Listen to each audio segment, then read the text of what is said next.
कले निवृत्त तरसै रूप गीयमाना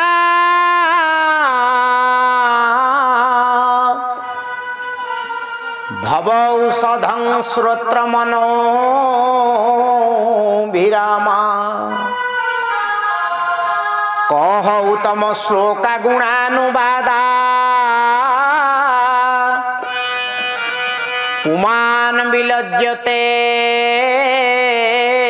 बिना पशुघ्ना कले निवृत्त तरसै रूपगीय मानाद भव औषधं कले संसार जेते बड़ा भव रोग होइछि तार भव औषध होउछि कृष्ण कथा एवं कले केमती पीब औषध होउछि चारि प्रकार औषध चारि प्रकार कौन कौन आपण को बेले बेले टैबलेट दिया हबो ना नहीं टैबलेट काम कलानी खाइले बांति लगुच तापर कौन दिया हबो ना टॉनिक तरल पानी औषध दिया हबो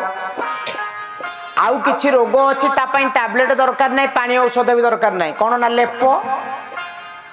मैलम मारिबे जदि तीनटा जाक काम न कला ताले कटाकटी हाँ ना नहीं संसार जिते प्रकार चिकित्सा ये तो ता पद्धति ना भागवत कार कहिले कहले जो भव रोगर औषध केमिति पीब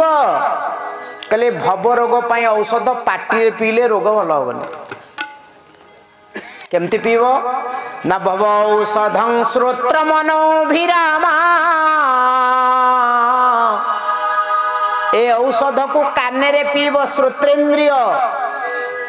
ताहाले ए भव रोगरु तमे उद्धार हब।